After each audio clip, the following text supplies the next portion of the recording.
Ngasi nungdar phongkiba kangla paudagi maroiba pau khara khangachiraga miyamda khulo tamjage matam kuina Kuki militant singna maitai singda landarakpa lepliroba matung ngarang Heirok chingthaklomdagi landarakpadagi khul ngakpa ahum sokle Kuki sing chenkhre matam sangna Kuki khulai fiber singna maitai khul tamna nongmai kapsinduna landarakpagi thabak lepliroba matung ngarang ahing nongyaidagi ngasi nungthul faubada tangka kaya thokna Kuki khulai fiber singna maitai khul tamna nongmai kapsinduna landarakpadagi nakal anigi marakta akama mawngda khuthoknakhre thaudo aduda maitai khul ngakpa ahum lom sokle Kuki khulai fiber singi marakta su ama sikhibaga loinana kaya amana aso apan nanglamgani haina thajanari paw asina hairibadi 19 suba Lok Sabha mikhalgi matam laukthokhraba matung chawrakna tha amarom lamdam asida Kuki militant singna maitai singda attack chathaba lepluraba matung ngarang ahing Thawa district ki Heirok ki mathak thongba saru Tengnopol district ki machi police ki manung chamba penjang mana ki galjang Kuki khulagi kumtharakpa afaba makal ki khulai paba Kuki militant singna Heirok ki maitai khul inganglok tamna landarakpadagi maitai khul ngakpa singna handuna akamangongda nomai kapnaki hauzik fawbagi oina nomai kapnaba aduda khul ngakpa ahum sokpagi manungda amagi maming matha khangba ngamle ani amagi khangba ngamdre soklaba adudi ningthokjam James sei kungamathoi apopa Rajiv kawi Heirok part 2 maning laikai maki oi thangba pukjepta nongmai maru pankebagi dakfam lei soklaba sing hauzik Rajmiti city da laikanari paw asina hairibadi Kuki militant sing adu nongmai kapnaraba matung mafam adudagi chenkhre mafam aduda security force amadi central force sing sangchinjuna makhatana thiba hombagi thabak chathakre hairiba Kuki militant sing asi haukiba tha amarongi mamangdagi penjang khulda Kuki militant anirom lek saduna maitai singda attack tongnaba sem saduna lairakhrabani masigi paw asi tabadagi khulngakpa singna ngak senduna lairingai khangongduna ngarang ahing Kuki militant singna nomai kapsinba horakibani amaromda nomai kapnaduna aso apan yawnabadagi Heirok ki nupi sing lambida tholokuna ngak samagi thabak chathabaga loinana chenkhre force sing changba yaro haiduna thingbagi thabak chathakre hairi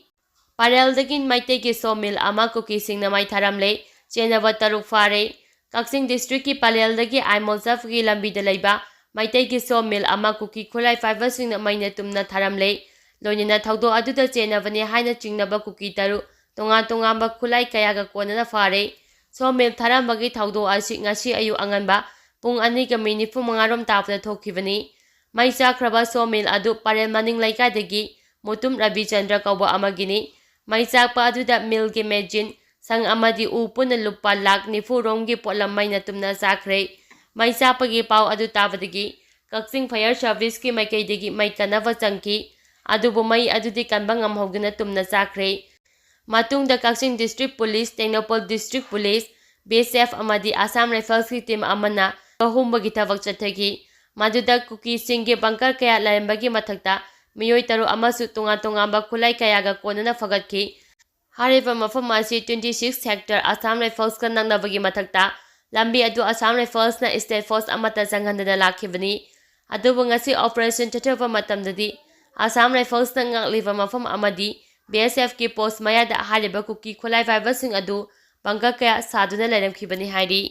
JUF ki kadar ama kaptuna hatkre ngara nungthi pung 3 makharom tabada Kangpopi district ki New Kaithel Mambi police station ki manung chamba nungang kaibul khul hairaga khangnaba chufun kabul kholda sakhangdaba khulai fiber miyoi kharana imungda leiba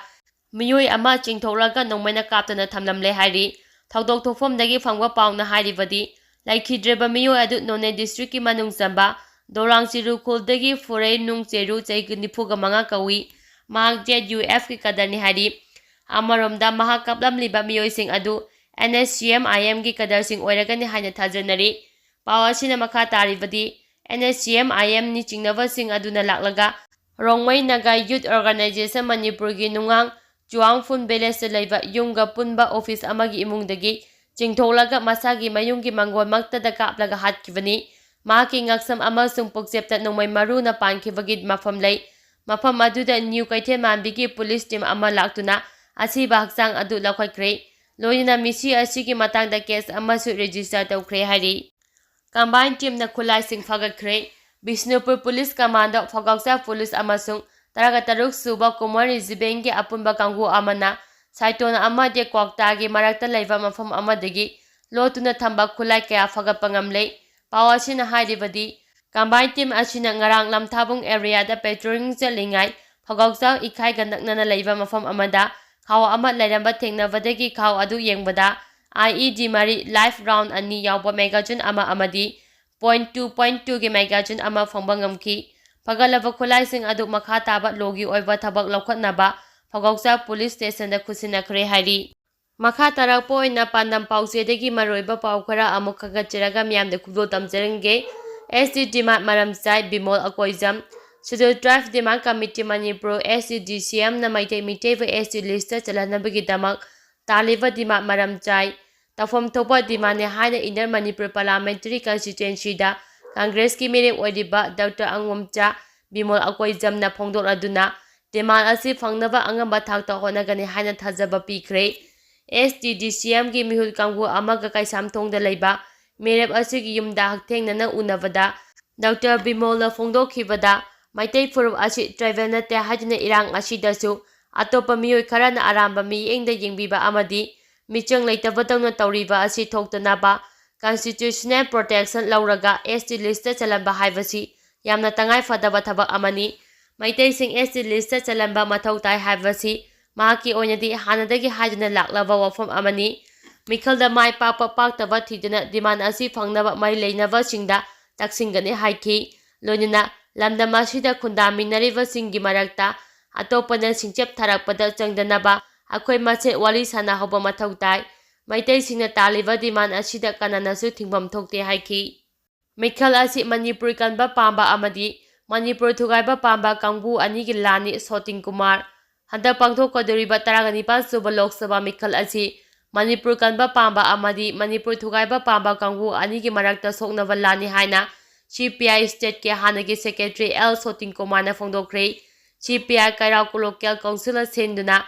ngasi chanam Chandros community hall pangthokkiba mifam amada maki wafam L Soting Kumar na phongdokladuna mahakna hai handa pangthokkodoriba Mikhal asida chakcha haijanaba nisa sijinaba sel yemba lawba khudimak tobiganu ireba kanabagi lafamda oina miyeng thambiyu Manipur kanabagi khongjangda CPI na akhapa letina kathopaga loinina thabak tori amasu tawkhigani miyamna su tawbiyo handaki Mikhal asida India Block ki mirepta bot pibiduna Manipur gi tunggi laibak lepnaba thabak tawminasi haiba wafam thamki tharam aduda saruk yakhiba RK Amusnana handaki Lok Sabha gi lan asida chinthiba nangthak tawba uramba khopu maithiba PC opposition India Block na puthokpa mirep akoijam Bimol buka handuda Manipur gi issue da mangsin thaba pakholoi ama oihanchi Manipur de issue tha 12 hena karigumba makhal amatagi irang asibu losinabagi thabak chathaduna lairuraba matung haujikta BJP laingana nungsiba saduna oida pataba kaya haribasi karisu kanaroi maram aduna miyamna karambana asengbano karambana arambano haibasi wakhal khandha viduna thabak tawbiyu haiba wafam thamki